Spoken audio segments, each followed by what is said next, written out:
Que el otro día hablando con Javier de la presentación, pues yo le decía que prácticamente no hace falta presentarte, ¿no? Creo que le conocemos todos. Es una de las referencias en la historia del carlismo, al menos en la época del franquismo. A mí personalmente en mis trabajos me ha servido muchísimo. Ha participado en varias de las jornadas de las que se celebraban aquí en el museo. Su libro Naufragio de las ortodoxias yo creo que ya es un clásico, es una referencia para comprender lo que ha sido el carlismo durante el periodo franquista. Y es que sería inútil el enumerar la cantidad de trabajos, de artículos, de intervenciones, no solo a nivel nacional, sino internacional. Algunos trabajos muy interesantes, como el que compartió con Joaquín Ansorena y Pablo Larraz sobre la sanidad en la tercera guerra carlista. Pero a mí sobre todo lo que más me ha llamado la atención, y creo que ha servido mucho para montar esta exposición, ha sido ese enfoque no estrictamente político del carlismo. Es decir, todas esas referencias al papel que juega la familia, la religión, no sé, hay muchos de los temas que ha tratado, la cultura popular, incluso las fiestas, ¿no? Un artículo sobre cómo las fiestas carlistas pues eran fiestas religiosas, pero al final terminaban siendo otra cosa, ¿no? Y todo lo que tiene que ver con la simbología en torno al carlismo, y precisamente la conferencia de hoy tiene que ver con la construcción de ese símbolo que precisamente es el que ha dado pie a la exposición, que a su vez pues ha configurado este ciclo de conferencias. Esta es la cuarta. La primera la di yo sobre la revista Montejurra. Luego estuvo el antropólogo irlandés McClancy haciendo una visión antropológica del carlismo muy interesante. Chueca sobre la evolución del concepto o el término nación, la concepción foral del carlismo, cómo eso ha ido evolucionando. Esta es la cuarta. Y la última, que iba a hacer también un pequeño anuncio, ¿no? que la va a dar Ramón Massó el próximo 5 de mayo, en un día que es muy simbólico para él y para esta exposición, para el museo y para la historia del carlismo, porque el 5 de mayo de 1957, es decir, exactamente hace 60 años de cuando Ramón Massó de la conferencia aquí, pues se produjo lo que se llama la proclama de Montejurra, o la presentación de Carlos Hugo en Montejurra, resultado de una operación que precisamente fue impulsada por esta persona, un dirigente de la AET, que luego se apartó del carlismo, triunfó como en el mundo del marketing y de la comunicación en Cataluña, y ya tiene pues en torno a los 80 años, y pues va a venir aquí a recordar lo que fue aquel acto, ¿no? que fue la culminación precisamente de esa simbología que tiene la montaña de Montejurra. Y nada más, pues nada, agradecerte tu presencia aquí de nuevo y que va a ser seguro que un placer escucharte.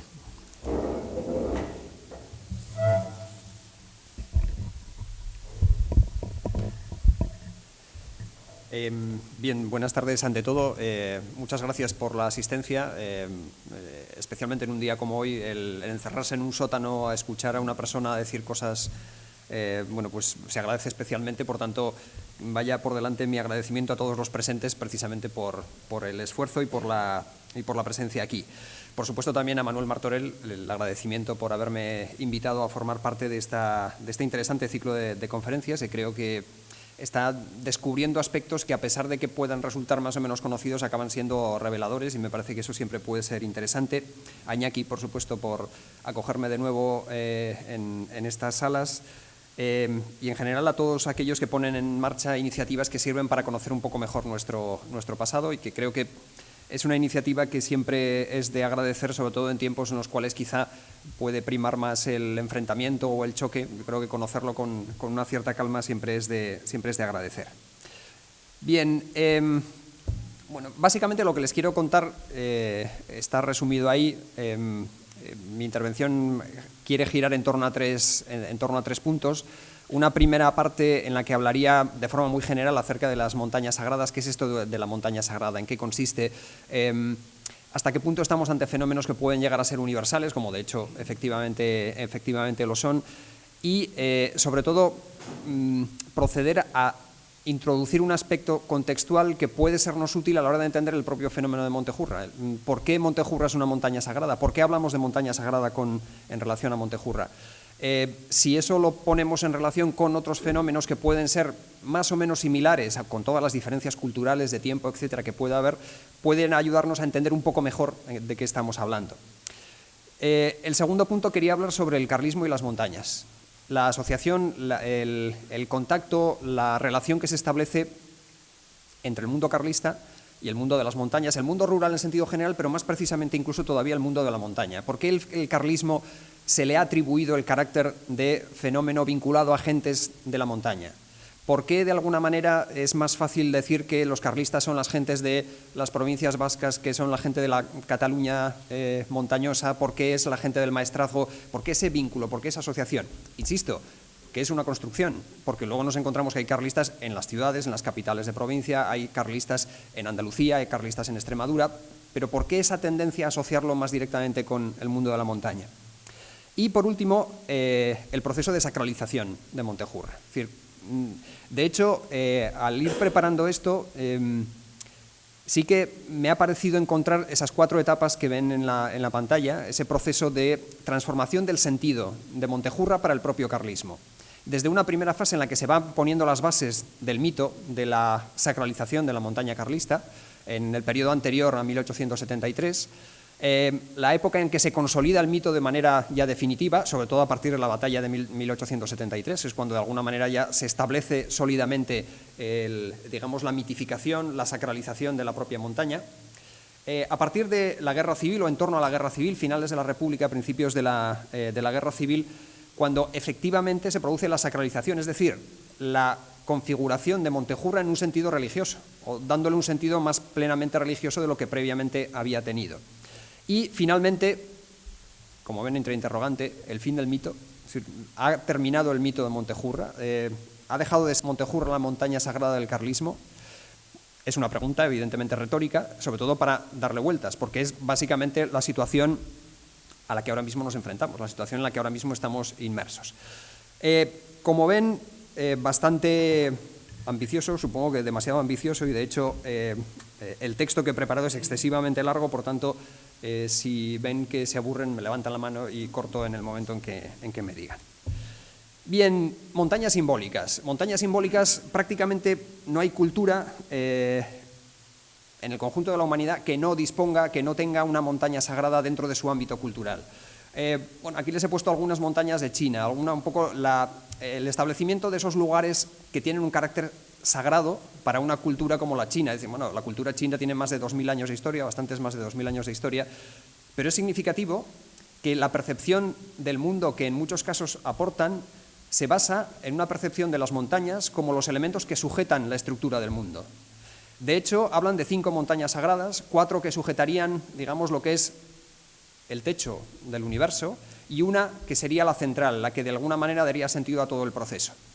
Estamos hablando de mitología, estamos hablando de religiones, estamos hablando de una cultura en un sentido muy genérico, pero es significativo que una cultura con tanta, digamos, perduración, con tanta capacidad de mantenerse en el tiempo, siga considerando que estos aspectos son esenciales dentro de su punto de vista, dentro de su planteamiento.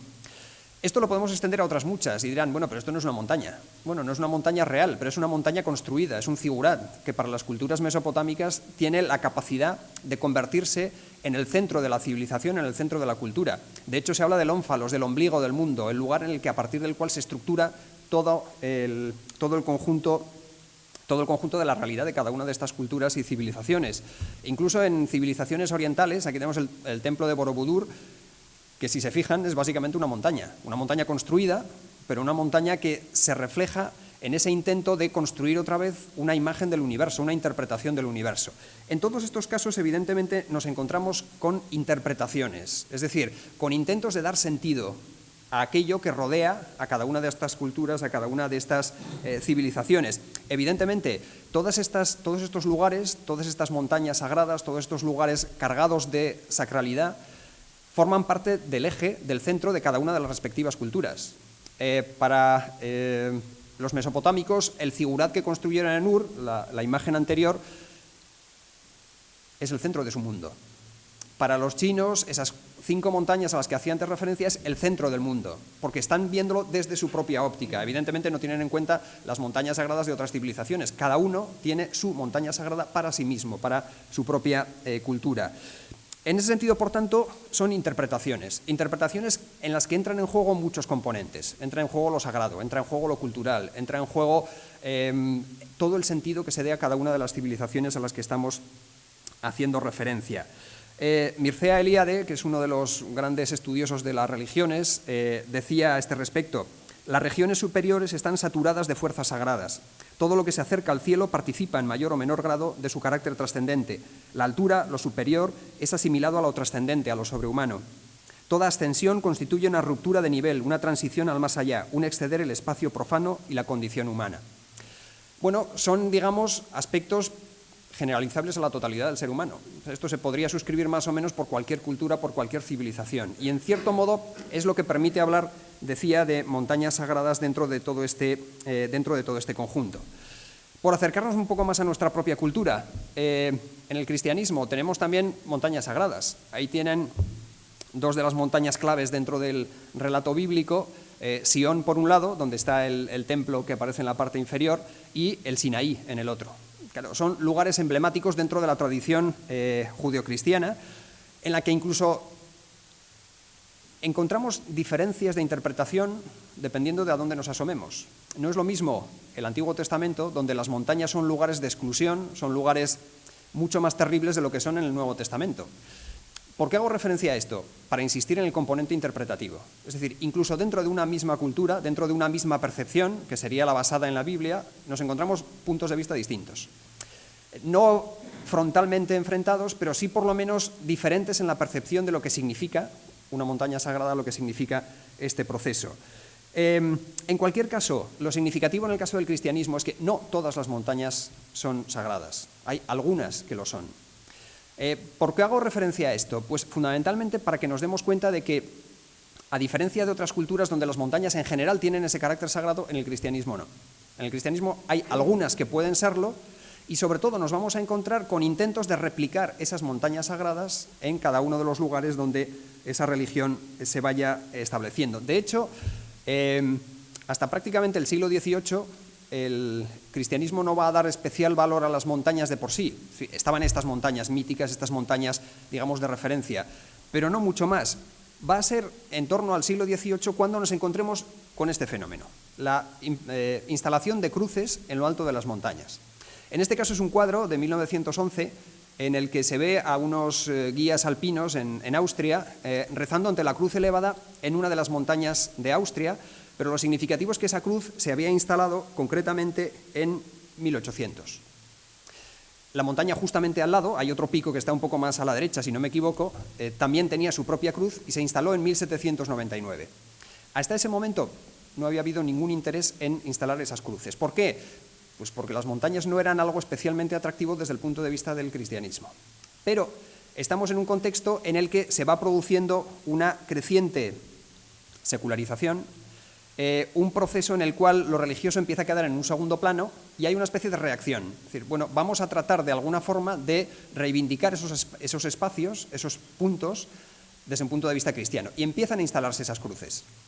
en la zona de Austria inicialmente, pero se va a generalizar paulatinamente a lo largo del siglo XIX. Evidentemente, no en todos los lugares se instalan, pero empieza a ser una cierta costumbre, empieza a ser una cierta práctica, lo mismo que, por ejemplo, potenciar las romerías. El instalar ermitas. Ya existían ermitas, evidentemente, antes, pero se produce un fenómeno de crecimiento significativo del número de ermitas, del número de romerías, del número de procesiones a estos lugares elevados, precisamente para tratar de mantenerlos, desde el punto de vista de los cristianos, dentro de su propio ámbito, frente a la amenaza que percibían de una cultura cada vez más secularizada, como evidentemente estaba ocurriendo a lo largo del siglo XIX. Bien, toda esta dimensión sacral de la montaña, podríamos ya, por ir resumiendo un poco, se le podía resumir en tres formas. Primero, para muchas culturas algunos picos se distinguen como lugares de santidad por sí mismos, tienen esa importancia significativa. Por otra parte, hay montañas que no son veneradas en sí mismas, pero contienen un monasterio, un lugar más o menos sagrado que le da relevancia, le da importancia a ese contexto. Y en tercer lugar, y esto va a ser lo importante a partir del siglo XVIII, las montañas despiertan en los individuos el sentido de lo maravilloso. La sensación de ascender a una montaña y decir, bueno, esto es una maravilla, ¿no? Ver las vistas, ver un poco el contexto. Estamos ya ante un fenómeno que trasciende lo religioso para acercarse más a lo puramente humano. Y eso hace que nos vayamos encontrando una serie de temas repetidos prácticamente en todas las culturas que de alguna manera dan sentido precisamente a la importancia de estos lugares, a la importancia de estas montañas. En primer lugar, la altura. Ya de entrada implica un elemento de distinción. Montejurra se ve a muchos kilómetros a la redonda, se distingue respecto al contexto, da la impresión de que es un lugar distinto, especial, aunque solo sea porque destaca mucho, porque resalta mucho del contexto. Por otra parte, la centralidad. Antes decía, para muchas culturas la montaña es el centro de su universo, es el centro de aquello que organiza la vida, la cultura, la civilización, etcétera, etcétera. Por otra parte, el poder. Una de las primeras observaciones que se hace cuando uno se acerca a una montaña es si hace bueno o mal tiempo, si hay nubes, si hay una tormenta, si descarga la lluvia. Es un centro de poder, es un centro que de alguna manera transmite una sensación de poder y ayuda precisamente a resaltar, a destacar esa elevación concretamente. La deidad que se considera presente en ellos. Si simplemente nos asomamos a la tradición clásica, vemos que el Olimpo es el lugar donde residen los dioses de Grecia. Bueno, eso le da también un sentido especial a ese contexto. Como paraíso o jardín, el lugar donde el mito de Shangri-La, el lugar perdido dentro del Himalaya, donde es una especie de jardín permanente, ha sido un mito extraordinariamente persistente en las culturas orientales, pero también en la occidental, que durante mucho tiempo buscó ese Shangri-La. De alguna manera, todo lo que tiene que ver también con el lugar de los ancestros, de los muertos, un lugar en el que van a reposar aquellos que han formado parte de una propia cultura, como símbolos para distinguir una identidad incluso. Inmediatamente reconocemos qué es esta montaña, inmediatamente la asociamos a una forma cultural, que es la forma cultural japonesa. Entonces el monte Fuji se convierte en un icono de la cultura japonesa sin ningún tipo de duda. La montaña también como fuente de bendiciones. ¿De dónde proviene el agua? De los manantiales de montaña. En último término, eso contribuye también a resaltar su importancia, a resaltar su valor. Por último, la montaña como lugar de inspiración, como lugar de transformación, como lugar de renovación. Todo eso de alguna manera lo comparten prácticamente todas las culturas y ayuda a entender por qué las montañas tienen ese componente sagrado en buena parte de ellas. Pero claro, si se han fijado, aquí empezamos a introducir ya elementos que son del ámbito sagrado, pero también del ámbito profano. Y eso me lleva a insistir en una cuestión que me parece importante, sobre todo porque las montañas también, como decía antes, son lugares que se construyen, no materialmente, pero sí en cuanto a su sentido. El sentido, la interpretación de las montañas se va elaborando y, en cierto modo, eso va dando lugar a toda una simbología específica para cada una de ellas. De hecho, si nos acercamos a la percepción que se ha tenido de las montañas, cito a un autor que se ha dedicado a estas cuestiones, dice: en etapas iniciales de la historia humana, la montaña fue vista con respeto reverencial. Su altura dominaba por encima de las llanuras donde vivían los hombres. Era remota, de difícil acceso, peligrosa e imposible de asimilar dentro de las necesidades ordinarias del hombre. Esa especie de temor frente a la montaña existía y era una sensación que de alguna manera ayudaba también a darle ese carácter especial al conjunto de las montañas. Pero en esa percepción de las montañas nos vamos a encontrar un sentido doble, una interpretación doble, podríamos decir. Por una parte, la que lo veía como lugar sagrado, como hemos ido viendo, pero también como un lugar peligroso, como un lugar en el que se generaba un intenso temor, como un lugar de peligros. Por tanto, había una especie de reacción doble, de sensación doble, de aproximación, de voluntad de acercarse, pero también de rechazo, de temor ante lo que podría ocurrir con esas montañas. No es nada extraño encontrarnos con que para muchas tradiciones culturales, tanto occidentales como orientales, la montaña era el lugar donde vivían los dragones. Y uno puede decir, qué estupidez. Pero, bueno, ahí tienen dos imágenes, una oriental, en la que aparece, en este caso japonesa, un grabado japonés, en la que aparece el dragón habitando en las montañas. Lo significativo que para la tradición oriental, tanto china como japonesa, el dragón es un ser benéfico, no es un ser terrorífico, es un ser que puede establecer, que puede otorgar beneficios. En cambio, el otro grabado es un grabado del siglo XVII, es un grabado europeo, concretamente de Suiza, del Monte Pilatos. El Monte Pilatos está cerca de Coblenza y se decía que era el lugar donde había sido enterrado Poncio Pilato, con lo cual estaba cargado de maldiciones, hasta el punto que el municipio de Coblenza prohibió el acceso a la montaña. Estaba prohibido. Y en ese caso también había dragones, ahí tienen la imagen de uno de ellos, pero en este caso también nos encontramos con que en la tradición occidental los dragones son malos, son negativos, son elementos peligrosos, maléficos, y por tanto contribuyen al alejamiento de la montaña, contribuyen a evitar. Insisto, este grabado es del siglo XVII, es decir, a la altura de 1600, creo que es veintitantos, cuando este grabado se hace, se seguía creyendo en los dragones. Es más, a principios del siglo XVIII, ya les he comentado antes que empieza a cambiar un poco la percepción, a principios del siglo XVIII, un suizo, botánico, científico, que estudia los Alpes de manera científica, es curioso, pero en el libro que escribe hace un catálogo de dragones, a principios del siglo XVIII. Es decir, todavía esa creencia estaba más o menos arraigada. Si hablamos de dragones, hablamos también de brujerías, hablamos de bandoleros, hablamos de seres maléficos, seres que de alguna manera provocan ese temor al que antes estaba haciendo referencia. Bien, ¿cuándo empieza a cambiar esto de manera ya consolidada? Pues decía, fines del XVIII y sobre todo en el siglo XIX. Con el romanticismo la montaña va a cambiar significativamente de percepción. Nos vamos a encontrar con que bueno, la montaña empieza a apreciarse de una manera mucho más positiva.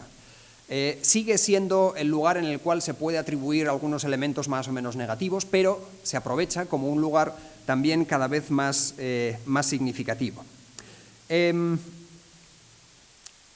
reflejo de todo esto puede ser, por ejemplo, el cambio de actitud respecto al poder curativo de la montaña. Es decir, hasta el siglo XVIII, incluso hasta el siglo XIX bien avanzado, nadie en su sano juicio iba a una montaña a curarse, a recuperar la salud. A partir del siglo XIX, en cambio, se considera que la montaña es un lugar donde se puede recuperar la salud. Se empiezan a instalar balnearios de altura, lugares a los cuales iba la gente a curarse de la tuberculosis, de enfermedades de todo tipo. La montaña mágica de Thomas Mann, la novela de Thomas Mann, en cierto modo recoge esto, solo que en un momento de declive de esos balnearios de altura, de esos lugares de reposo. Él habla del balneario de Davos. Creo que se había puesto aquí una imagen de la novela, que es de 1924, de Thomas Mann, y una imagen de ese balneario de Davos. Ahora a Davos se le conoce por otras cuestiones, pero en el fondo era un balneario de altura, un lugar donde la gente iba a reposar, a curarse de enfermedades como, por ejemplo, la tuberculosis. La visión de Thomas Mann es absolutamente irónica, es muy descreída, y en el fondo lo que está haciendo es criticar esa especie de pequeña sociedad que se crea en los balnearios, pero no deja de reflejar un fenómeno que se había extendido mucho desde el siglo XIX. Pues bien, simplemente con este aspecto se muestra hasta qué punto la percepción de las montañas estaba cambiando. Lo significativo, que a la vez que se produce esto, también nos vamos a encontrar con una distinción en las percepciones de la montaña en la que la valoración positiva se extiende también desde el punto de vista moral y político. Es decir, la montaña como un lugar de virtudes.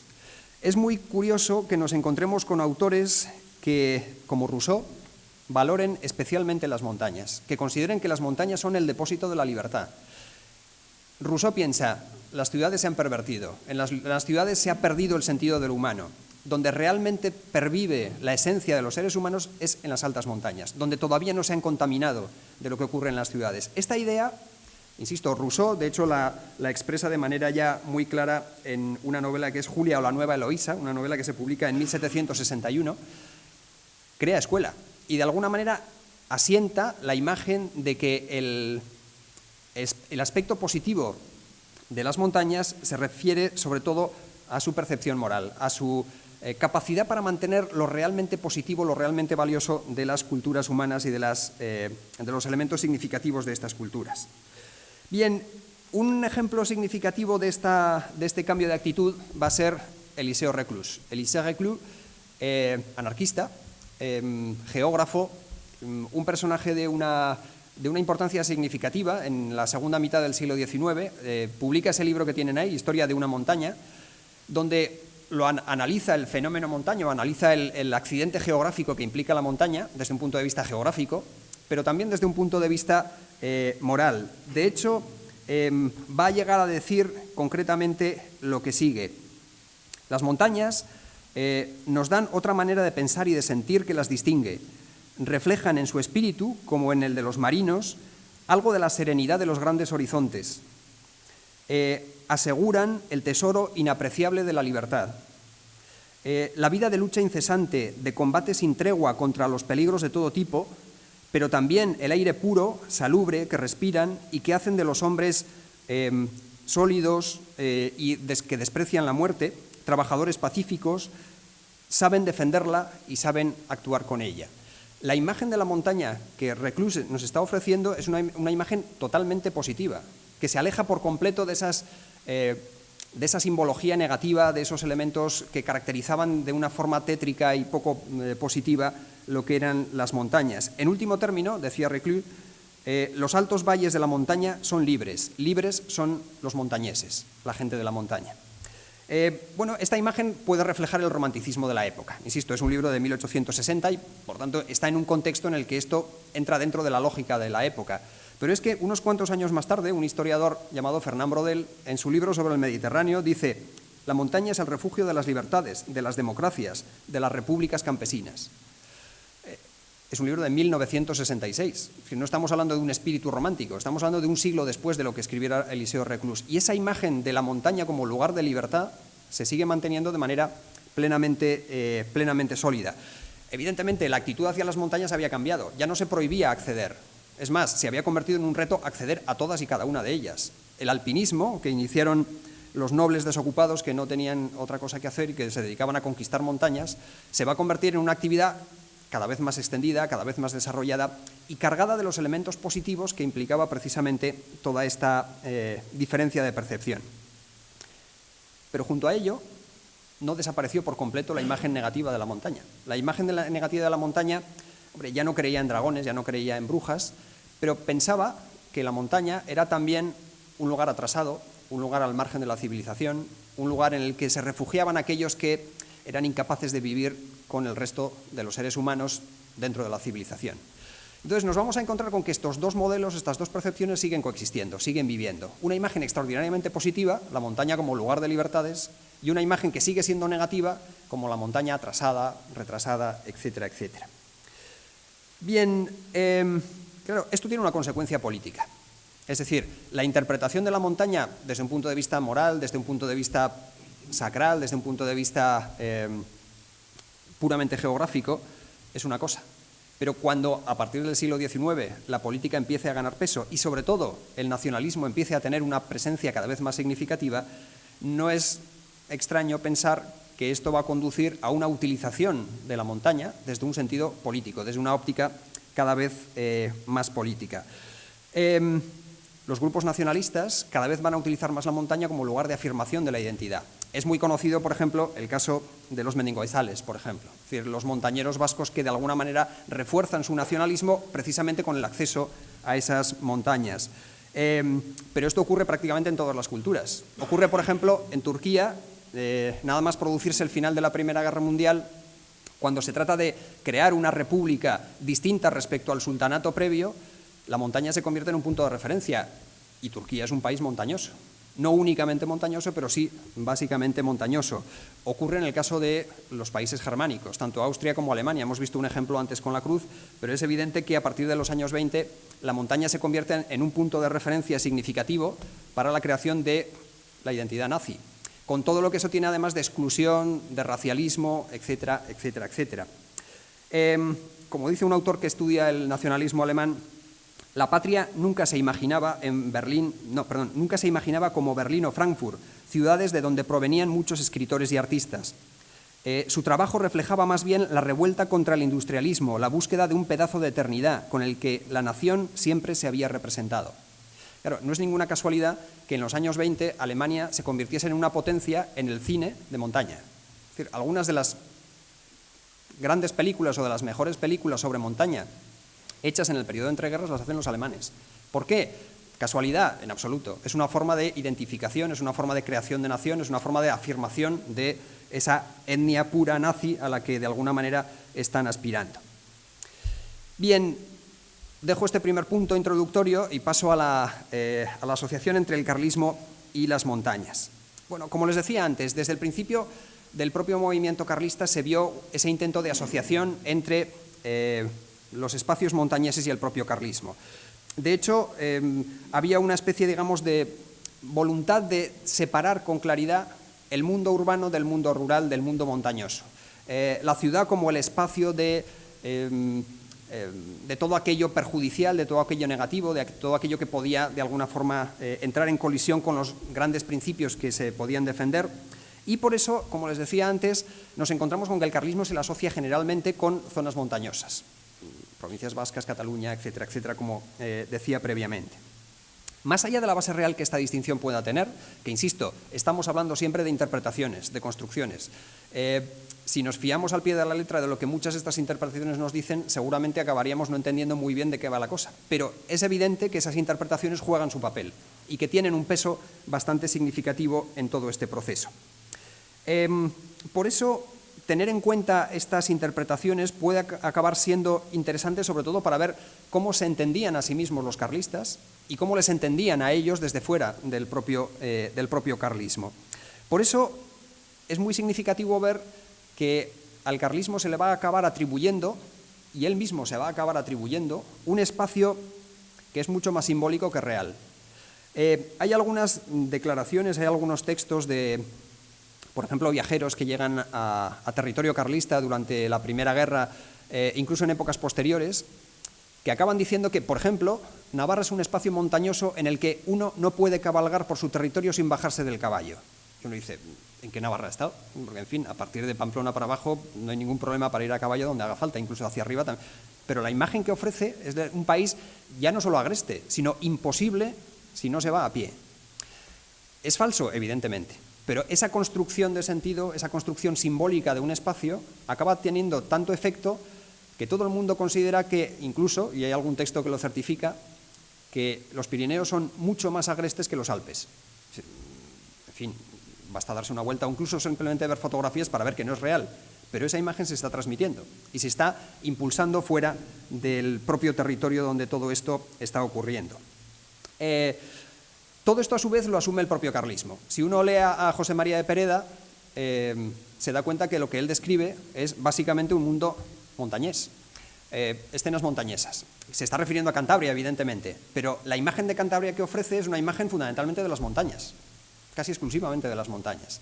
Y el gran protagonismo de esas montañas aparece en prácticamente todas sus novelas, con textos que podrían refrendar una y otra vez esta misma idea. Otro testigo de la época, otro testigo de la Primera Guerra Carlista, Raden, habla del maestrazgo, por salirnos un poco del territorio más inmediato. Y al hablar del maestrazgo, combina por una parte la imagen, digamos, más realista, la descripción de lo que está viendo, y dice, por ejemplo, el observador, el modo de vida de la mayor parte de la población, en especial la de las altas sierras, le parece terrible, cuando no completamente insoportable. Claro, el maestrazgo en determinados lugares no era un lugar especialmente fácil para vivir, y eso Raden lo ve con claridad. Pero, a continuación, dice lo siguiente: forajidos como peseteros, algunos urbanos sueltos, antiguos carabineros y otras gentes semejantes, no atreven a adentrarse en estas altas sierras y, en cambio, convierten en peligrosas las carreteras. El labrador, el trabajador y, en general, todo el pueblo español presenta convicciones genuinamente facciosas, es decir, realistas. Por eso un viajero que las comparta se encuentra en Aragón tan seguro como entre su propia familia, que era el mismo. Entonces, reconoce que es un lugar inhóspito para vivir, pero por otra parte dice, no, es que ese es el lugar en el que los carlistas están. porque los peseteros, los urbanos, los carabineros, donde viven es en el llano, es donde están las carreteras, donde no llegan las sierras. Insisto, este tipo de imágenes se repite una y otra vez. Todos los extranjeros que participan de manera tan abundante y que dejan su testimonio en esta Primera Guerra están repitiendo constantemente este tipo de imágenes, hasta el punto de que trasciende incluso a aquellos que no son estrictamente carlistas. Y un ejemplo de ello es Pierre Loti. Pierre Loti es un escritor, es un viajero impenitente, se recorrió el mundo a fines del siglo XIX y comienzos del XX y dejó testimonio de sus viajes. Pero lo que realmente le gustó es el País Vasco, hasta el punto de que se compró una casa en las cercanías del Larrún, porque consideraba que era el lugar donde más a gusto estaba. Y escribió una novela, que es la que tienen ahí, Ramuncho, que es una novela de contrabandistas. Es una novela del mundo montañoso vasco, en el que el gran protagonista es precisamente un contrabandista, y un contrabandista cercano al carlismo. ¿Compartía algo Loti con el carlismo? Nada en absoluto. No era carlista ni de lejos, ni siquiera conservador, podríamos decir. Pero en cambio, la imagen que nos ofrece de las gentes de esta zona del Pirineo es una imagen que se acerca mucho a ese carlismo. Si a esto añadimos que la novela tuvo muchísimo éxito y que se han hecho varias versiones cinematográficas, ahí les pongo una, creo que es del año 56, si no recuerdo mal, bueno, da idea de hasta qué punto esa imagen, estereotipada o no, pero esa imagen se transmite y puede tener un éxito significativo más allá del ámbito del propio carlismo o incluso de sectores más o menos afines al propio carlismo. Bueno, todo esto lo que está reforzando es también una idea de la inmutabilidad, como las propias montañas. Las montañas no cambian, cambian evidentemente, pero en fin, la imagen de la montaña es de algo que no se mueve, que no cambia, que permanece estable en el tiempo. De hecho, uno de los elementos que ayuda a ese componente sacral es precisamente su solidez, el mantenimiento de su esencia a lo largo del tiempo. Aquellos que vivían en la montaña, aquellos que de alguna manera se apoyaban en la montaña, eran tan estables, tan duraderos como la propia montaña. E insisto, aunque esto es una construcción, es una interpretación, también tiene su propio éxito y en cierto modo ayuda a entender la importancia simbólica de esa relación entre el carlismo y la montaña. Todo esto hace que la imagen que se nos ofrezca del territorio carlista sea de un territorio agreste, de un territorio rural, montañoso, en oposición abierta a las ciudades. Insisto otra vez, había carlistas en las ciudades, evidentemente. ¿Cuál era el problema de los carlistas en las ciudades? Que tenían las guarniciones del ejército liberal allí mismo y por tanto no se podían manifestar. Pero en cualquier caso, la imagen que se nos ofrece, ese dualismo que ha sido tan clásico durante tantos años, carlismo rural, liberalismo urbano, es falso. De hecho, nos encontramos con una interrelación en ocasiones mucho más intensa. Pero en cualquier caso, la imagen permanece. Y la imagen tiene muchísima fuerza y se mantiene a lo largo del tiempo hasta el punto de que, por ejemplo, otro de los visitantes extranjeros, el vizconde Alphonse de Barret-du-Mollard, escribía en 1842: las doctrinas revolucionarias habían progresado en las ciudades principales de España, pero habían sido rechazadas constantemente por las poblaciones agrícolas, sobre todo las de las montañas, cuya sencillez de costumbres ha mantenido la pureza de la fe católica. Estereotipo, sin duda, pero es una imagen sólida, es una imagen que permanece, una imagen además que va a tener una enorme capacidad de mantenerse en el tiempo. Esto mismo nos lo vamos a encontrar en 1936. Exactamente igual, este tipo de declaraciones van a ser las mismas. 100 años después, la inmutabilidad de la montaña se traslada también a las imágenes que nos ofrece este proceso. Jaume Balmes, por hablar del caso catalán. Jaume Balmes decía sobre Cataluña que en todo lo tocante a ideas morales, y cito a Balmes, es muy superior el hombre de la montaña al habitante de las ciudades, y sobre todo si son populosas. Claro, la defensa que hace del campesino catalán, del montañés catalán, del payés catalán, es absoluta, frente a unas ciudades que son un lugar en el que probablemente nada bueno se podía ocurrir. Este orden natural que se establece, esta relación entre carlismo y mundo montañés, se traduce evidentemente en formas de vida concretas. Es decir, no es simplemente una declaración genérica. Esto de alguna manera lo que hace es idealizar el marco natural y atribuye a quienes habitan en esas montañas tranquilidad, honestidad, paz social, en el fondo un mundo bucólico en el que cada vez más va destacando el componente religioso. Esto, por ejemplo, permite que la protagonista de una novela creció, y cito, fortaleciendo su corazón con los ejemplos de piedad que advertía en todo cuanto le rodeaba y dilataba su alma en la contemplación de las elevadas montañas que al remontar sus cúspides al cielo le enseñaban a bendecir al supremo autor de tantas magnificencias y maravillas. Bueno, esto es una novela de Ramón Esparza, se titula En Navarra, una novela de 1895, no muy conocida, no muy valorable literariamente, pero en cualquier caso que muestra una actitud, que muestra la actitud que la propia gente que defendía el carlismo a finales del siglo XIX en Navarra asumía plenamente, sin ningún tipo de críticas. Este modelo de montaña, en cualquier caso, se puede ir extendiendo a la apreciación positiva del tradicionalismo que esa gente, del carlismo que esa gente defendía y que en cierto modo los convertía en gentes hasta cierto punto distintas. Un ejemplo especialmente revelador es una novela de Jaime del Burgo. Jaime del Burgo publicó en 1942 la novela El Valle Perdido, que en cierto modo recoge esta idea de una manera muy gráfica. La trama de la novela es que hay un grupo de antiguos combatientes de la Primera Guerra Carlista que por un desprendimiento de tierra se quedan aislados en un valle dentro de los Pirineos. En fin, como pueden entender, el argumento es un poco absurdo, pero en fin, es la trama de la novela.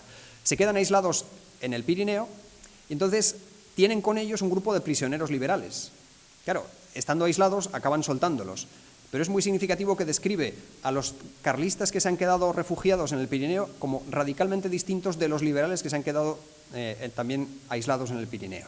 Entonces, se llega a producir incluso una guerra entre ellos, se llegan a enfrentar entre ellos. Entonces, la trama de la novela es ver cómo se va desarrollando precisamente ese enfrentamiento. Bueno, es una especie de buscar ese Shangri-La al que hablaba antes del Himalaya, pero en el caso del Pirineo, y enfrentando a carlistas contra liberales. Desde otro punto de vista, Nicolás Ardanaz, también muy vinculado al carlismo, fotógrafo muy conocido y especialmente dedicado a la fotografía de montaña. De hecho, una parte significativa de su colección es fotografías de montaña como esta que tienen aquí, donde es una idealización de la montaña. Evidentemente el paisaje es un paisaje natural, aquí no hay ningún tipo de reconstrucción, pero la perspectiva, el momento, claro, está en plena primavera, es un momento especialmente positivo. Incluso la propia actitud del personaje, el autorretrato, es Nicolás Ardanaz el que aparece en la fotografía, de alguna manera refuerza ese componente positivo de la montaña, ese vínculo con la montaña de forma todavía más estrecha. De hecho, buena parte de las fotografías de montaña que él realiza son una exaltación de esa montaña. Evidentemente las fotografías reflejan lo que hay, pero también las fotografías son una construcción, son una elaboración, y dependiendo cómo se hagan, de qué manera, en qué momento, en qué situación, están transmitiendo una imagen. Y la imagen que transmite es de un lugar, como ven, bucólico, un lugar de prácticamente perfección. Bien, paso al último punto, en el que ya voy a hablar sobre Montejurra como montaña carlista, sobre Montejurra como la montaña carlista. Como hemos visto, al carlismo se le ha tendido a asociar con la montaña y con sus gentes, con sus formas de actuar, con sus formas de comportarse, aunque no de forma tan clara con montañas concretas. Era la montaña en sentido genérico. No nos vamos a encontrar con muchas referencias a lugares concretos. Quizá en la Primera Guerra destaca algo las Amezcuas, porque es un lugar emblemático, porque es un lugar de paso constante, porque es un lugar de enfrentamientos permanentes, casi porque no hay más remedio que constatarlo. Pero no se habla de una montaña específica, no se habla de las montañas como lugares específicos, sino como un ámbito en sentido genérico. Y eso a pesar de que sí que hay lugares montañosos vinculados con el carlismo. Bueno, aquí tienen tres, entre otros muchos: Peñaplata, Morella y Somorrostro, por ejemplo. Es muy gráfico, por ejemplo, el grabado de Somorrostro. En este sentido, a veces es muy útil examinar los grabados, porque permiten lo que la fotografía no permite tanto, que es manipular esa realidad. Claro, Somorrostro no es así, no es tan quebrado, no es tan arisco como el grabado que aparece en la parte de abajo, es una reconstrucción, pero esa reconstrucción nos da la idea de la imagen que se tiene precisamente de este tipo de escenarios. Pues bien, hay lugares significativos, emblemáticos dentro de la historia carlista asociados con montañas, pero la pregunta podría ser, bueno, ¿y por qué precisamente Montejurra? ¿Qué es lo que le da importancia a Montejurra? Es evidente, pero en fin, es un poco pregunta retórica para ir introduciendo el tema. Hay algunos lugares que sin tener una batalla cerca, como Montserrat, también tienen un vínculo con el carlismo. Vínculo que se ha buscado de alguna manera a posteriori. pero un vínculo que se estableció con cierta solidez, sobre todo a partir de la Guerra Civil, cuando se convirtió en lugar de reunión para los aplecs carlistas de Montserrat tuvieron una importancia muy considerable, durante mucho tiempo compitiendo de cara a cara con Montejurra, con un peso muy significativo de su presencia.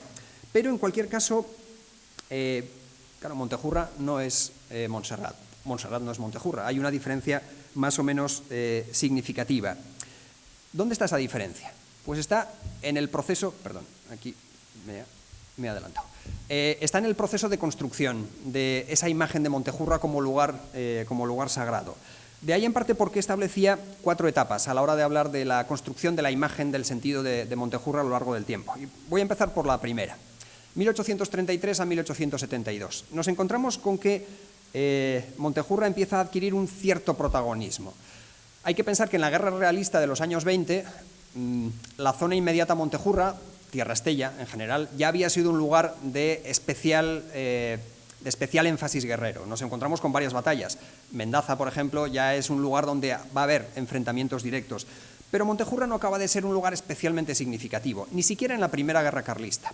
Hay, evidentemente, combates, hay intentos de ocupar la cumbre, Zumalacárregui aspira a controlar la cumbre porque es una atalaya muy importante a la hora de observar el inmediato entorno, el avance de las tropas liberales que fundamentalmente venían de la zona de Logroño, etc. Por tanto, es un lugar estratégicamente importante, pero no tanto como para convertirlo en un lugar tan emblemático como va a ocurrir en épocas posteriores.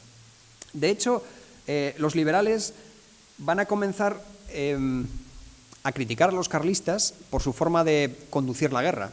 Evidentemente, los carlistas hacían lo que podían en ese contexto, es decir, desarrollaban una guerra de guerrillas, que es a lo que podían aspirar con los medios que tenían en la situación en que estaban.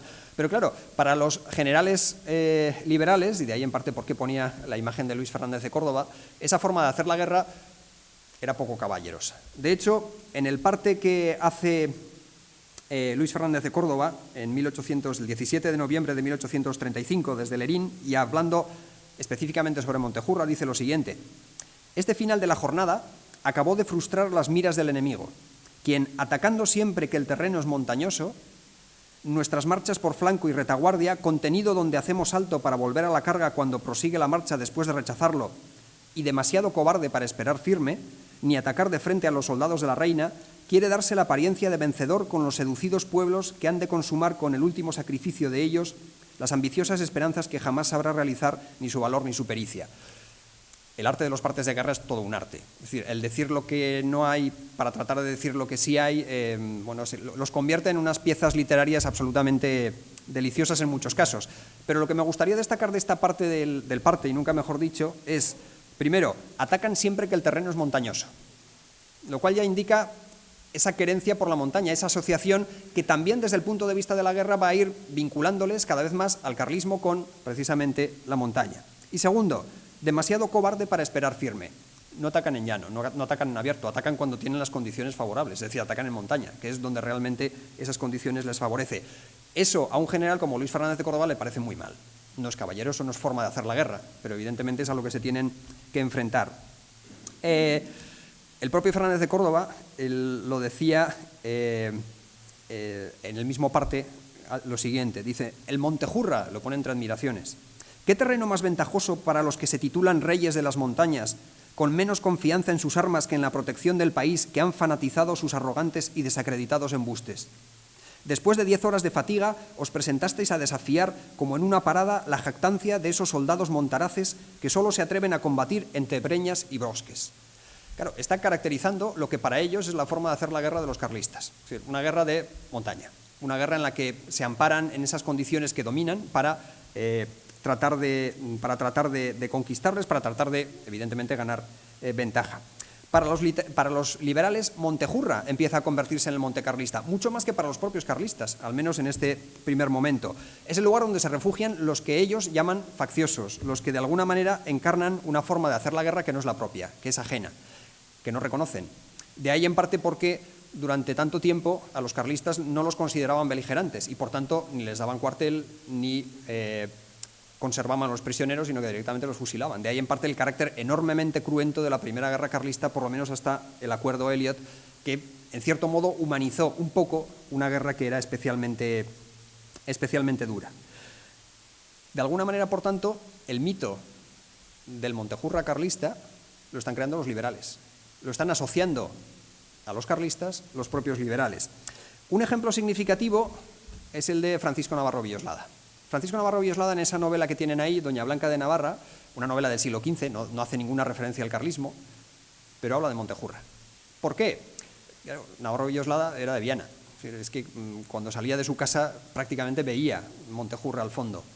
Y en cierto modo está en relación con esa montaña. Esta novela, que se publica inicialmente en 1846, todavía pertenece en parte a un Navarro Villoslada liberal, o por lo menos cercano al liberalismo. Después va a ir cambiando tan significativamente como ya sabemos. Pero en esta novela lo que hace es mostrar un Montejurra que es fundamentalmente áspero.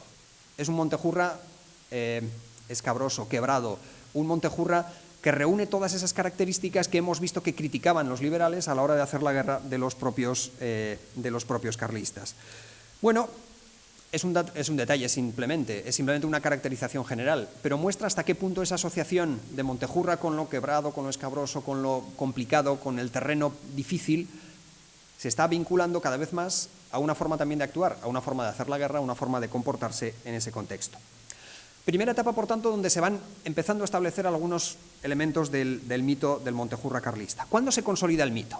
Pues fundamentalmente entre el 7 y el 9 de noviembre de 1873.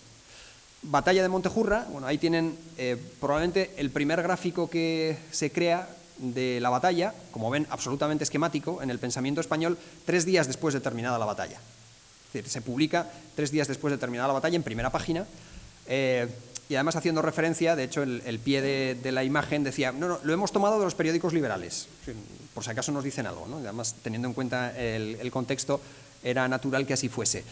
Bueno, ¿qué es Montejurra? 1873. Bueno, es una batalla en la cual los carlistas consiguen rechazar el intento del general Moriones para tomar Estella. Claro, ¿de dónde venían los carlistas? Perdón, ¿de dónde venían los liberales? Venían de Logroño, venían del sur de Navarra, avanzaban por el paso natural entre Montejurra y Monjardín. Ahí estaban situadas las defensas carlistas que rechazaron ese avance. Otra vez nos podemos encontrar con el enfrentamiento de partes. Por supuesto, para los liberales es prácticamente una victoria. Se han probado las tropas, se ha visto que eran efectivas y, por tanto, se han retirado cuando ellas han querido. Básicamente es lo que dicen los partes de la época. Pero, claro, los carlistas dicen otra cosa muy distinta. Concretamente, el cuartel real dice: España está de enhorabuena y los carlistas debemos una vez más bendecir al Señor de los Ejércitos por la visible protección que dispensa a nuestras armas. Bueno, Montejurra se ha convertido en un lugar, en una montaña que protege Estella, que era la capital carlista, que era la ciudad sagrada del carlismo. Hablamos de la montaña sagrada del carlismo, pero Estella es la ciudad sagrada del carlismo. ¿Dónde está Estella? Está cubierta, está protegida por Montejurra, que se convierte ya no solamente en un espacio agreste, sino también en una muralla, en una protección para una Estella que evidentemente guarda una esencia, guarda la esencia del propio carlismo. Pese a estas versiones encontradas, evidentemente la realidad se impuso y enseguida la apreciación de esta batalla se convirtió en una victoria carlista, hasta el punto de que el mismo día 9 de noviembre Carlos VII establece esa medalla que tienen ahí, que es la de la batalla de Montejurra, concedida a todos aquellos que participaron en la batalla, a todos aquellos que formaron parte de la misma. De hecho, decía en la Real Orden, para perpetuar la memoria de un hecho que tanto honra a mi ejército, ¿no? Decía Carlos VII en ese... Bueno, junto a ello empezaron los cantares, los versos, por ejemplo, contra Moriones, metiéndose contra Moriones, diciendo, bueno, pues, ha sido una catástrofe, ha sido un desastre, ha sido un fracaso absoluto, y se van incrementando toda una serie de elementos de carácter simbólico. Están los partes, está la medalla, están las canciones, están los cantares. Otro elemento simbólico importante, la entrega del sable de Carlos VII al santuario del Puy, donde está grabada, entre otras, la batalla de Montejurra, como uno de los elementos significativos precisamente de ese proceso. El carlismo empezaba a sacar partido de esa mitificación de la montaña. Montejurra se había convertido en un elemento clave para entender al propio carlismo. Una batalla, 2 días de batalla, 2 días y medio de batalla, se habían convertido en una referencia como no lo había sido previamente. El mito del Montejurra carlista de alguna manera tenía orígenes liberales, pero lo consolida, lo asienta, lo asegura esta batalla de 1873. era un acontecimiento extraordinario, un acontecimiento, una victoria extraordinaria, y de alguna manera se convirtió en una forma de interpretar lo que era el carlismo, una forma de hacer sentir que el carlismo tenía capacidad, tenía posibilidades para desarrollar este elemento. Lo significativo, si se dan cuenta, no sé si leen en la medalla, en la parte central, sí, aquí aparece patrocinio de la Santísima Virgen. Aparte del trilema, Dios, Patria, Rey, que evidentemente forma parte central del proceso, pero se está empezando a introducir algún elemento religioso. Hasta ahora estamos prácticamente ante elementos militares. Es decir, es una batalla, es una victoria de un ejército frente a otro ejército. Bueno, no estamos todavía ante una sacralización en sentido religioso, pero empieza a introducirse algún elemento significativo, como les venía diciendo. En la celebración del aniversario, el cuartel real decía: ¿queréis otra prueba más clara de que Dios está de nuestra parte, de que Dios nos protege siempre que procuramos merecer su protección y de que el triunfo definitivo de nuestra causa está escrito en el cielo? Bueno, forma parte de la retórica de la época, es decir, esto no extraña dentro de este contexto, pero de alguna manera empieza a introducirse ese elemento que va a contribuir a entender por qué a Montejurra se le considera una montaña sagrada, más allá de lo estrictamente militar, que es a lo que nos hemos ido refiriendo hasta ahora. Pero es que en Montejurra hay otra batalla, en 1876, en la que son los liberales los que toman la cima de Montejurra, concretamente el 18 de febrero del 76, y significativamente el 19 de febrero del 76, al día siguiente, se toma Estella. ¿Qué ocurre? Que en este caso van a ser los liberales los que mitifiquen su propia batalla de Montejurra. ¿Afecta esto algo a la mitificación de la batalla carlista del 73? No, porque el mito tiene la capacidad de mantenerse, de resistir y de convertirse en una referencia que va mucho más allá del tiempo, mucho más allá de las circunstancias. Lo significativo, que para los liberales, sobre todo para el ejército liberal, 1876 va a tener una enorme importancia. Y van a seguir utilizándolo, van a seguir reivindicándolo durante muchísimo tiempo. Y esto nos plantea una situación paradójica hasta cierto punto. Y es que nos encontramos con que el mito de Montejurra lo tienen los carlistas y lo tienen los liberales. Cada uno con sus propios argumentos, cada uno con su propia batalla con la que justifica su listado de victorias apareciese Montejurra. Me parece que todos los militares liberales estuvieron en Montejurra en el 76, porque todos acaban recogiendo esa referencia, pero es significativo que solo son los militares. En cambio, los carlistas le dan mucho más sentido. ¿Cómo? A través de la propaganda. Por ejemplo, los cuadros.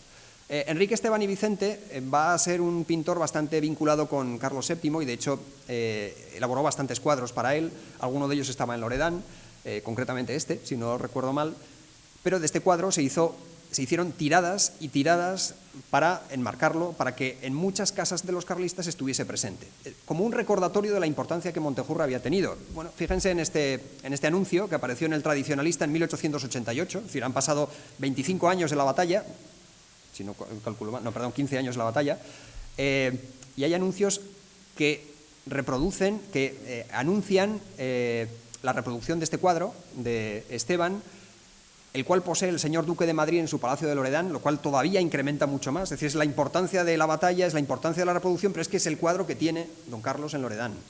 Insisto, todavía más importancia. 45 por 63 centímetros se vende a 2 pesetas. Por correo, 5 céntimos más. Bueno, acaba convirtiéndose en un elemento de difusión muy importante, en un recordatorio permanente de la importancia de Montejurra.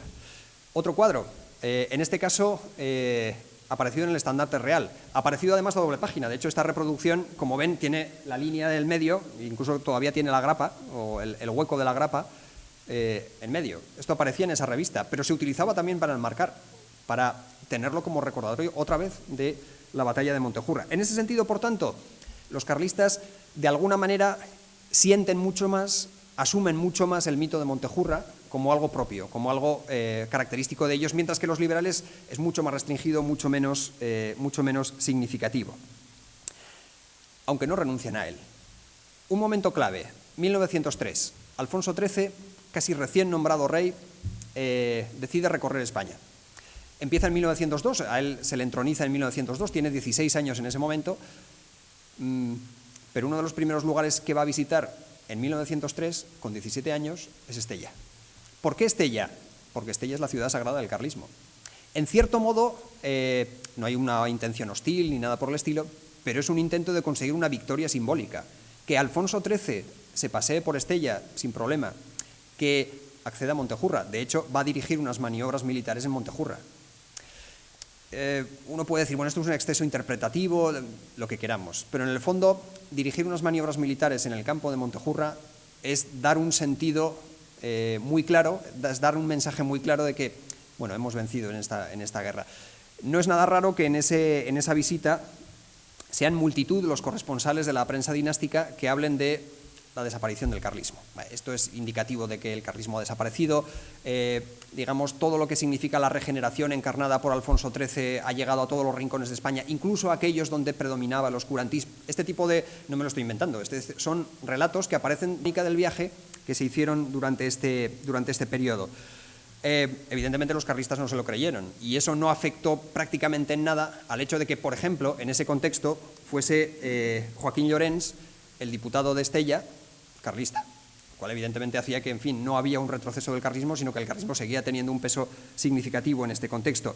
Es más, 1905, Ramón María del Valle Inclán, con esa fase plenamente carlista, publica Sonata de Invierno, y en Sonata de Invierno aparece el Marqués de Bradomín, evidentemente, y aparece Montejurra, como uno de los lugares importantes, no tanto por su relación con el carlismo, sino por esa asociación otra vez del carlismo con la montaña, del carlismo con lo importante. De hecho, dice en esa novela, durante algún tiempo, dice Valle Inclán, solo se escuchó el paso de las cabalgaduras.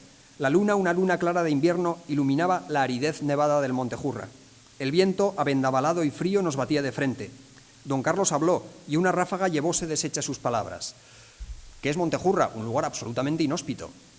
Un lugar en el que, ¿quién está? Don Carlos. De alguna manera dominando el monte que era propio, la montaña que era propia, la montaña que era de alguna manera la del carlismo. Bien, pasamos a la tercera fase. ¿Cuándo se sacraliza Montejurra? Porque como hemos visto hasta ahora, algunas pequeñas referencias, lo que hay es un pasado militar. Hay una victoria, hay una batalla, hay intentos de recuperarlo en un sentido plenamente militar. Bueno, lo hemos visto en el caso de los cuadros, son escenas militares. Aquí no hay ningún tipo de elemento sacral, ni aunque se busque, o por lo menos yo lo que he estado intentando buscar, ni siquiera en la bandera se puede apreciar. No es lo que se pretende. Hay una victoria militar, ya. ¿Cuándo se empieza a sacralizar? Pues ese proceso de sacralización se va a producir sobre todo a partir de mediados de los años 30. 1934, 1935 es cuando se empieza a notar de manera muy clara. Especialmente cuando Manuel Falconde llega a la dirección del carlismo, en mayo de 1934, se va a notar un giro significativo. Claro, el precedente era el conde de Rodezno, y el conde de Rodezno, bueno, había dirigido el carlismo de una manera, digamos, un tanto superficial, sin entrar muy en profundidad en lo que era la esencia del carlismo. Pero Manuel Falconde va a dar un giro importante a ese punto de vista. Va a insistir en la importancia de la simbología, en la importancia de la historia, en la importancia del pasado para conseguir refrendar, para conseguir fidelizar lo que el carlismo era. Y esto va a conseguir que el carlismo se convierta en un elemento mucho más potente porque se estaba dotando de toda una serie de medios que previamente no habían tenido demasiada importancia. De hecho, nos vamos a empezar a encontrar con referencias como la que les voy a leer ahora. Por ejemplo, Jesús Elizalde, en un mitin dado en Estella el 21 de mayo de 1933, decía: Montejurra no es el lugar de un recuerdo glorioso, sino la inspiración para hacer volver a la memoria las víctimas de la tradición que solo pedían un puñado de tierra para que cubriese sus cadáveres y una rama de nuestros árboles para hacer la cruz y colocarla en su sepultura. Habla de la tradición, habla de los mártires. Bueno, el lenguaje empieza a acercarse a ese elemento cada vez más sacro, en un ambiente que es cada vez más belicista, cada vez más de cruzada, que va a caracterizar estos momentos de acercamiento a la propia guerra civil. Esta sacralización, en cualquier caso, culmina sobre todo en la posguerra. A partir de 1936 y especialmente de 1939, cuando, por ejemplo, se va a afirmar en el libro que se dedica al tercio de Montejurra, también significativamente, donde se dice: Montejurra ya no es solo el monte de aristas agudas y quebradas rocas, que conserva en sus cumbres las huellas indelebles de los boinas rojas del año 1873. La imagen que hasta ahora teníamos. El mito de Montejurra era esto, pero dice, es más. Es el símbolo del valor, de la fortaleza, del coraje, del empuje en la refriega, del heroísmo en la batalla, pero sobre todo del anhelo triunfador en la cruzada religiosa. el elemento central que empieza a interpretarse como clave para entender Montejurra a partir de la Guerra Civil es fundamentalmente el religioso. O por lo menos es la interpretación que va a ir adquiriendo peso, que va a ir pesando cada vez más en este contexto. Y alguien podría preguntarse, bueno, ¿y qué hace el ejército? Que seguía teniendo como referente ese Montejurra. Bueno, pues el ejército de alguna manera no va a renunciar con facilidad a su mito de Montejurra, y en un contexto además como el del franquismo va a intentar no solo mantener su propio mito, sino incorporar también el mito carlista. De hecho, desde el momento de la Guerra Civil, el carlismo trata de reivindicar lo propio, en parte porque, como muy bien saben, aunque hay sectores que aceptaron el régimen franquista, otros muchos lo rechazaron y consideraron que había sido una derrota la Guerra Civil. Y por eso, de alguna manera, tratan de reafirmar su propia personalidad, reivindicando Montejurra de la manera más intensa posible. Ese texto que les acabo de leer es de las Memorias del Tercio de Montejurra, publicado en 1941. Pero es que en 1939 se va a iniciar la romería. Una romería que inicialmente se definió como la romería de las Madres Navarras, componente religioso, también componente conmemorativo. De hecho, la propia construcción de un primer Vía Crucis en madera, apoyado por la Diputación, en parte con una subvención de la Diputación, 500 pesetas dio la Diputación para ese Vía Crucis, pero un Vía Crucis que, en cierto modo, empezó a preocupar a las autoridades. ¿Por qué? Porque era un modelo alternativo, era un modelo no unificado, que es lo que ellos trataban de defender. El mero hecho, por ejemplo, de que las autoridades convocasen los actos de los mártires de la tradición 10 de marzo unificados, provocó unas reacciones muy contrarias por parte de los carlistas, que generalmente procuraban hacer el acto antes o después, pero nunca en la misma fecha que las autoridades. Trataban de mantenerlo hasta cierto punto al margen. Insisto, algunos sectores, no todos, porque había quien se sumaba a la celebración oficial, pero ¿qué ocurre? Que en esos primeros años, de alguna manera, se permite la celebración, 1939, 1940, 1941. Se habla incluso de asistencias de entre 4 y 5.000 personas, que para la época y las circunstancias está muy bien, pero tiene lugar el acontecimiento de Begoña, el atentado de Begoña de agosto de 1942. Y ese año Montejurra se celebró en septiembre. Y en ese septiembre las autoridades estaban muy preocupadas porque veían el potencial peligroso del carlismo en ese contexto concreto, insisto, de algún sector del carlismo, lo que ellos llamaban los falcondistas, los seguidores de Falconde, reacios a la unificación, reacios a la incorporación a lo que eran las directrices oficiales. Y ese año el Gobierno Civil de Navarra tomó unas medidas excepcionales. De hecho, en el informe que envía el Gobernador Civil al ministro secretario general del movimiento, José Luis de Arrese, le dice lo siguiente: escasa asistencia y ambiente en general muy desanimado. Teniendo en cuenta, y dice, que esta romería es una de las de más tradición en Navarra. Se llevaban 3 años, pero en fin, una de las más tradición en Navarra, concurrían de ordinario de 4 a 5.000 almas. El acto se desarrolló dentro de gran religiosidad. Este fue el estilo predominante. A la hora de comer tomó mayor aspecto de fiesta campestre, pero por grupos familiares más que por grupos políticos. Durante los actos religiosos y permanencia de la gente en el monte no hubo, contra costumbre, ningún grito ni vivas más o menos mortificantes, ni tan siquiera el viva el rey. La situación era esa. Viva el rey era un grito mortificante para las autoridades. Evidentemente había una preocupación por la actitud que pudiese adoptar el carlismo, que evidentemente no estaba, por ese sector del carlismo que evidentemente no estaba de acuerdo ni con la unificación ni con las directrices que estaba siguiendo el gobierno. Pese a todo, dice el mismo informe, pequeños grupos de romeros llevaban la boina roja. Y el gobernador civil le explica al ministro general del movimiento, al ministro secretario general del movimiento, que no puede considerarse como sentimiento de protesta. A la altura de 1942, llevar la boina roja para el gobernador civil de Navarra era, o podía llegar a ser, un sentimiento de protesta. Pese a todo, pese a no ser un sentimiento de protesta, dice que a algunos grupos se les retiró la citada boina por la Guardia Civil o se les previno de que no la usaran, lo que motivó, y cito otra vez textualmente el informe del gobernador, lo que motivó ligeras protestas, pero desde luego las órdenes fueron acatadas. ¿Cómo no iban a ser acatadas? Cuando él mismo dice que los elementos agitadores sabían que la represión, si era precisa, llegaría hasta el último extremo. Ante esas circunstancias, ante esa situación, aunque protestaran, evidentemente se protegían.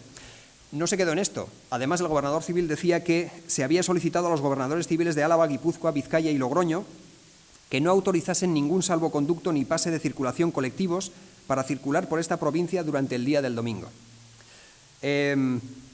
No se dejó que nadie llegase. Se cortó en las carreteras cualquier posible acercamiento de gentes que pudiesen venir desde fuera de Navarra. Un último detalle.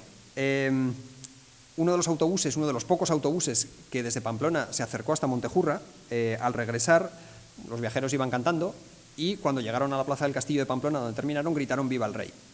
Apareció una pareja de la Policía Armada y dice el propio gobernador: tomó nota de la matrícula del vehículo y a todos los ocupantes se les sanciona económicamente por escándalo en la vía pública. Esa era la situación de lo que significaba Montejurra en ese contexto concreto. Y una situación que se mantuvo en los años siguientes, por lo menos en el año 43, año 44, año 45, una situación que de alguna forma mostraba las dificultades que el carlismo estaba viviendo por las circunstancias, pero también por su propia situación interna. No hay que olvidar que el carlismo estaba dividido, que había sectores que sí aceptaban el régimen, otros que no, otros que aceptaban otro tipo de posibilidades, de candidaturas incluso dinásticas. Todo eso hacía que el ambiente fuese tenso.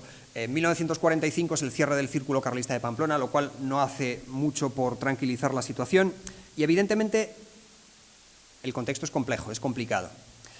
Esta va a ser la tónica más o menos dominante de las romerías de Montejurra durante los años 40. Como decía un testigo de la época, y les leo parte de la entrevista que le hice hace unos años, decía que los primeros Montejurras, eran casi primordialmente y profundamente religiosos, muy religiosos, interiormente y exteriormente, solo que después se fue enfriando, como todas las cosas. El tiempo no pasa en balde y se fue enfriando. Pero hay un cambio. Y como decía otro de los entrevistados, hay un momento clave, que es 1957, como decía antes Manuel Martorell. Dice: me acuerdo que en el 35-40, tras la guerra sí que habíamos hecho un viacrucis, pero era un viacrucis en el que había poca asistencia. El impulso se lo dio la avenida de Carlos Hugo, entonces sí fueron multitudinarias las asistencias a Montejurra. Mira, se subía el viacrucis por esa religiosidad que tiene el carlismo, que lo hacía el párroco de allí, carlista también, Joaquín Vitrain. Arriba del monte lo importante era el acto político. Arriba José Ángel Zubiaur, que es ese era uno de los principales. Oradores carlistas echaban unos discursos y se merendaba allá, o se comía, o lo que sería. Y se pasaba un día de campo y luego en Estella, en el Círculo Carlista, también había allí reunión multitudinaria y otro acto político al que yo no asistía porque siendo cura tenía que venir a rezar el rosario o lo que sería. Era domingo, esos son mis recuerdos. Era una multitud muy grande. ¿Cuántos? No lo sé. Venía un carmelita de Vitoria muy entusiasta, carlista también, y me decía: oiga, aquí por lo menos hay 80.000, de ahí para arriba. El ambiente ha cambiado radicalmente, no tiene nada que ver con los años 40. La situación es significativamente distinta, es una generación distinta. La gente que en el año 57 tenía 20, 22, 23 años no había conocido la guerra civil. La situación era muy distinta y, por tanto, las ganas de cambiar eran bastante significativas. Y eso hizo que a partir del 57 los actos de Montejurra cambiasen de manera profunda, hasta el punto de que nos encontramos con una asistencia significativa. Aquí tienen el cartel del 67, unas cifras que, como pueden imaginarse, son absolutamente aleatorias. Es decir, si ahora mismo es imposible decir cuántos asisten a una manifestación, imagínense en aquella época. Entonces, lo que he hecho ha sido tomar la cifra más baja que he encontrado y la cifra más alta que he encontrado, por lo menos para contrastar. Y si se dan cuenta, los años 60 se produce un incremento significativo. Claro, la cifra más baja que he encontrado para el año 65 habla de 60.000 personas, que es una cifra enorme para aquella época. Desde el punto de vista, generalmente la parte mínima es de las autoridades policiales, militares, etcétera, etcétera. La parte máxima suele ser de los propios carlistas. Claro, en el año 68 hablan de 200.000 personas. 40.000 las autoridades, 200.000 la cifra. El baile de cifras, como ven, es bastante significativo, pero creo que interesante. Lo llamativo, año 60, esplendor absoluto. Un éxito increíble. A partir de fines de los 60, cuando se produce la expulsión de la familia Borbón-Parma, cuando empiezan las dificultades, la aparición de grupos que de alguna manera empiezan a reivindicar Montejurra desde un punto de vista tradicionalista, en el sentido más radical del término, la cosa empieza a complicarse. Empieza a complicarse y se ve una reducción significativa del número de asistentes a partir de ese momento. llegamos a Montejurra del 76. Un Montejurra del 76 en el que, bueno, casi venía a ser algo anunciado. Anunciado por los años previos, donde esos sectores tradicionalistas radicales estaban hablando constantemente de la necesidad de recuperar Montejurra, recuperar la montaña carlista, la necesidad de volver a darle un sentido tradicionalista a lo que ellos consideraban que se había perdido. Y el mismo año 1976 hay toda una serie de referencias, toda una serie de mensajes, las semanas previas, en las que se advertía de la posibilidad de incidentes. Las fuerzas de seguridad de la época, la Dirección General de Seguridad, envía varios mensajes al propio ministro de la Gobernación de la época, Manuel Fraga Iribarne, advirtiendo de que era muy probable que se produjesen incidentes, que se produjesen enfrentamientos, y esto está guardado en los archivos, es decir, esto es real. Se produjeron esas advertencias, pero no se tomaron medidas, como muy bien se sabe, y el resultado de todo ello fue bueno, pues, enfrentamientos, y fueron los asesinatos fundamentalmente de Ricardo García Pellejero y Aniano Jiménez Santos, como se le recuerda en una placa de la propia ascensión a Montejurra. Bien, termino. Estamos ante el fin del mito, después de 1977. Después de 1977 termina el mito de Montejurra carlista. Hombre, quizá no tan radicalmente. De hecho, ante la no legalización del partido carlista para las elecciones de junio del 77, se crea una plataforma electoral que se llama Montejurra. Y el logo es la montaña de Montejurra. Es decir, el mito carlista sigue estando muy vivo, el mito de la Montejurra carlista sigue estando muy vivo en ese contexto para aquellos que se presentan a esas elecciones. Pero ¿cuál es el problema? Que la historia del carlismo pesaba mucho. Y en cierto modo, todo lo que había ocurrido en los años previos, lo que ocurrió en 1976, hasta cierto punto hizo que la imagen que del carlismo se estaba ofreciendo coincidiese demasiado con los estereotipos negativos que había sobre el propio carlismo. Añadido a eso, las dificultades puestas para la legalización del partido, las dificultades puestas para desarrollar sus actividades, etcétera, todo eso hace que el resultado fuese un descenso significativo del carlismo, cuando en cualquier caso se consideraba que el carlismo podía tener éxito en esas elecciones. Y de hecho las estimaciones electorales que las autoridades habían hecho en las semanas previas a las elecciones consideraban que el carlismo podía tener un peso importante en las elecciones en Navarra, al menos en Navarra. El resultado final es que no hubo ese resultado y en cierto modo se inició un declive del carlismo como fuerza política y hasta cierto punto también un declive de Montejurra como mito central del carlismo, que no ha desaparecido evidentemente porque sigue siendo un referente, pero que en cualquier caso no tiene ni mucho menos la fuerza ni la importancia que había tenido previamente. Muchas gracias y perdonen por la extensión.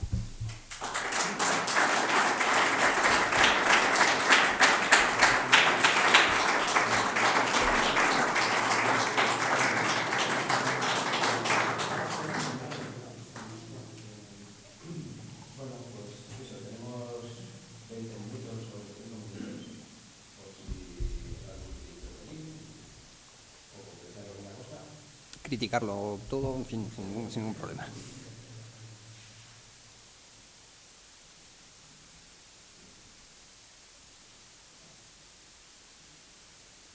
Temo haberles agotado ya a estas alturas.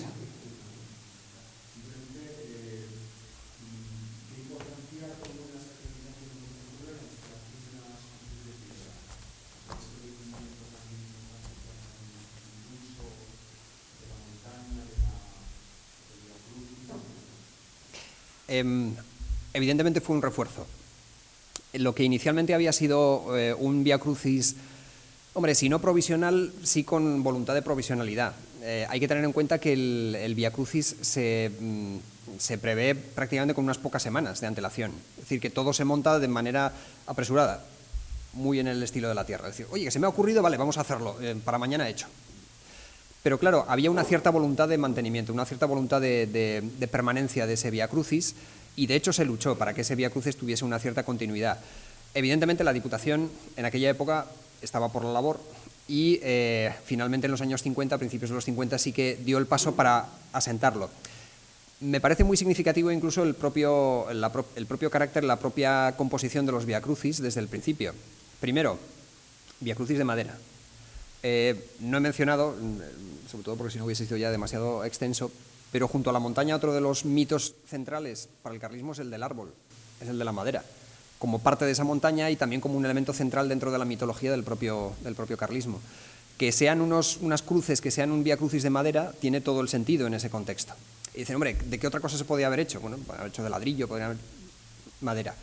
Que después se hiciesen en piedra, de alguna manera refuerza todavía más porque le da la solidez de la propia montaña. Entonces, son elementos simbólicos, quizá no buscados explícitamente, pero que contribuyen a reforzar todavía más ese elemento y contribuyen de alguna manera a asentar con más fuerza todavía la sacralidad del Vía Crucis y del propio Montejurra como tal.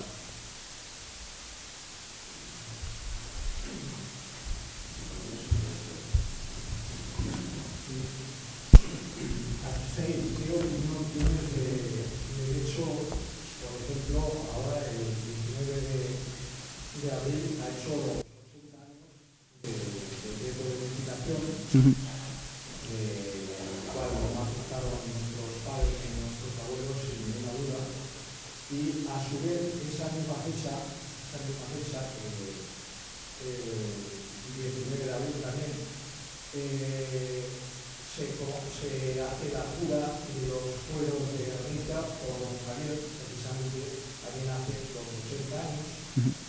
Y otro hecho histórico también que digo un poco que opines es sobre el hecho de los 40 años que precisamente ahí las ediciones que estuvimos en Montejurra, 1.500 personas, pues hace 40 años no estuvimos ni 1.500 personas ni 20, que aún no estuvo, precisamente porque nos prohibió este gobierno tan democrático, nos prohibió el único año que no se ha podido ir a Montejurra, que fue en el 77. Entonces es muy curioso que en esa fecha también, y además es coincidencia, nuestro viejo rey murió precisamente en esas fechas. Un poco quisiera que opinión tienes estas coincidencias y esos dos hechos históricos que de alguna manera pues no se están teniendo en cuenta o se silencian o a ver qué opinan. Bueno, entramos en territorio de memoria y el territorio de memoria, como muy bien sabemos, es un territorio resbaladizo. El recuerdo de lo ocurrido depende de quién lo recuerde, de cómo lo recuerde, de en qué circunstancias lo recuerde y, por tanto, por ejemplo, el hecho de que el decreto de unificación haya pasado totalmente desapercibido, no se ha mencionado en ningún lado, no ha habido ningún tipo de... Yo por lo menos no he visto nada que lo recuerde, muestra hasta qué punto fue un proceso absolutamente forzado, poco natural, a pesar de que hubo quien lo aceptó, de quien consideró que bueno, era una salida lógica dentro de la trayectoria que seguían y por tanto era asumible. Problema, que insisto, estamos en territorio de memoria y por tanto todo aquello que tenga que ver con la posibilidad de recordar, ya no desde un punto de vista positivo, sino incluso desde un punto negativo, algo que ocurrió hace 80 años y que marca la creación, en este sentido, por ejemplo, del partido único de un régimen dictatorial, pues evidentemente no es digno de recuerdo prácticamente para nadie, lo cual explicaría por qué ha habido ese telón de fondo de silencio absoluto sobre él.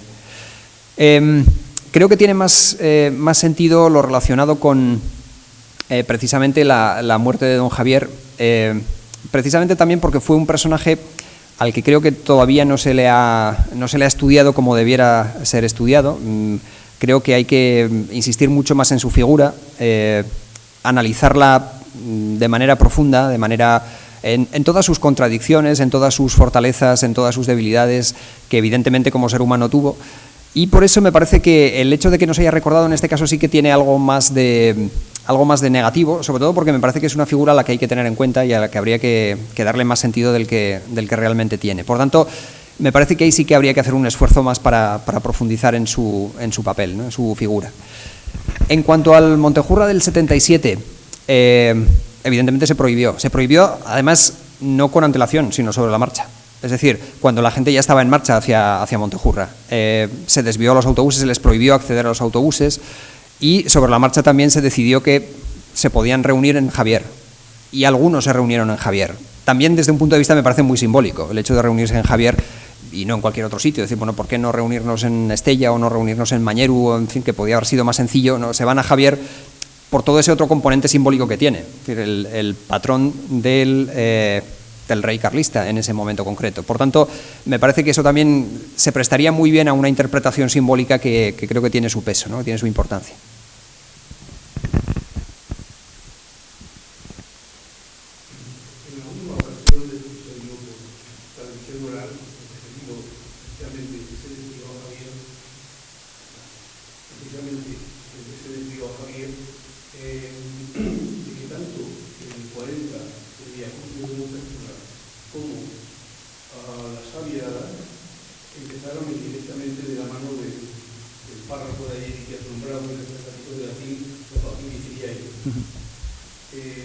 Eran los caballeros montañeros de la Cruz, se culpaba a la de Montejurra que murió por haberse politizado y se aplaudía a la otra que había triunfado justo por no politizarse. Pero vuelvo un poco a la pregunta o quizás a la puntualización de que quisieron en algún momento orientar otra vez hacia Javier, sin éxito más que en el año 67, estas peregrinaciones, porque en cierto modo había comprometida cierta tolerancia. O sea, no estaban permitidas, pero sí toleradas. ¿Esto hay algo más obvio que esa tradición oral que no he escuchado? En principio, que yo sepa, no. Es decir, sí que es verdad que, bueno, Javier es un punto de referencia, pero tenía ya su propia romería, tenía su propia tradición ya. Exactamente. Entonces, yo creo que en ese momento tampoco se acabó de perfilar con claridad, sobre todo porque hubiese entrado en competencia con la otra. Entonces, yo creo que no pasó de ser una idea que no acabó de llevarse a la práctica por completo.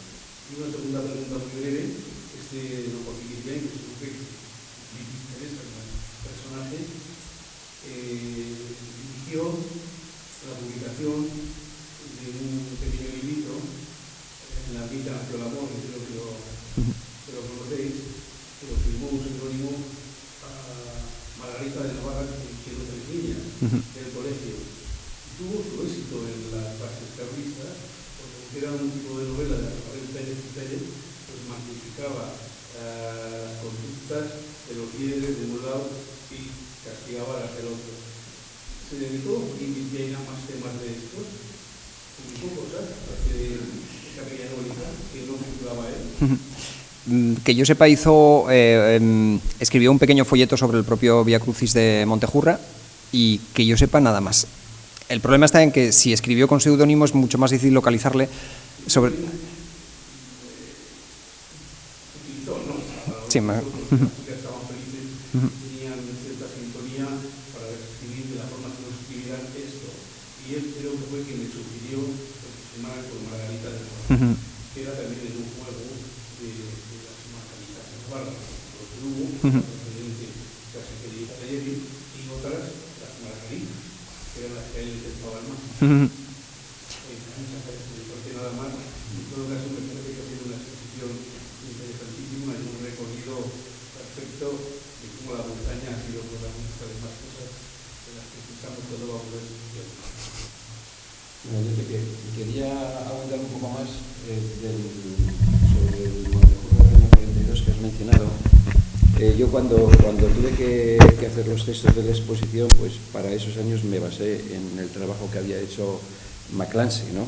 Que había estado mirando, y luego fui a comprobar a la hemeroteca, al diario Navarra y al pensamiento navarro, y exactamente hay un declive de la existencia. Entonces yo sospeché que, claro, es que no puede ser de otra forma. Si se está produciendo un choque frontal entre el sector falcondista, que era el mayoritario, y el régimen o las autoridades que estaban convocando tal, pues bueno, es que era poco lógico que ambas cosas acudieran al mismo sitio cuando en otros sitios, en otros lugares se estaban insultando, ¿no? Como ocurre en los incidentes de Tolosa, ¿no? En que hay un enfrentamiento entre tal. Pero claro, ahí veo que la hermandad de los caballeros de la Cruz tienen su propio Montejurra, que es el de septiembre, ¿no? Yo no tenía ese dato, de que precisamente el año 42, cuando no se celebra el de mayo, sí se celebra el de septiembre, pero es el mismo que la de la Hermandad de los Caballeros Voluntarios de la Cruz.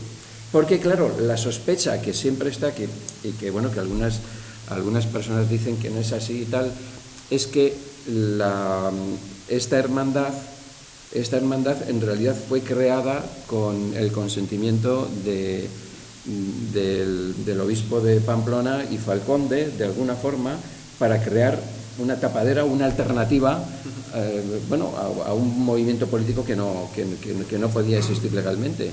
Y claro, esa supuesta tapadera convoca unos actos de Montejurra distintos durante esos años,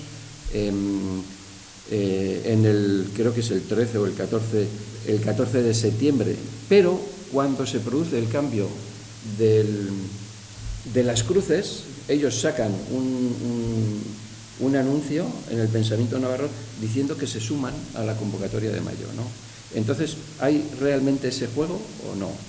Es decir, hay una hermandad de caballeros voluntarios de la Cruz que vamos a decir que es de oposición o falcondista y tal, que es contraria a lo que se celebra en mayo.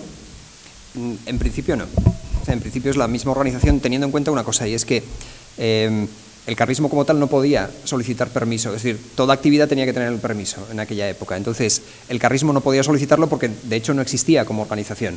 A partir de la unificación, el carlismo legalmente desaparece.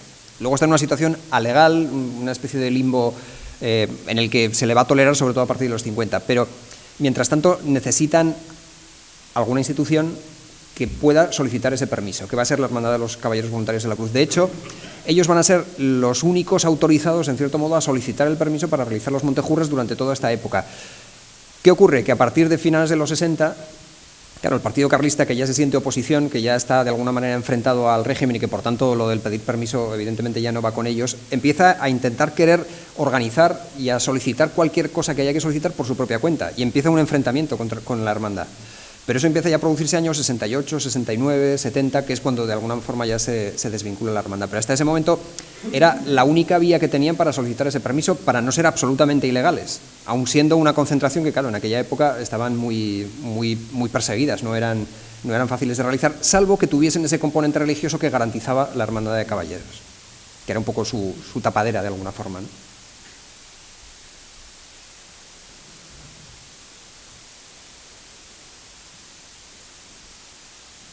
Bueno, pues si no hay ninguna intervención más,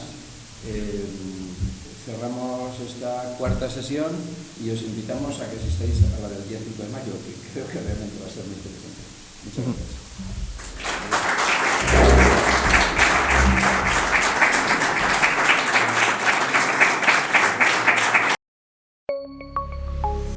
Gobierno de Navarra. Nafarroako gobernua.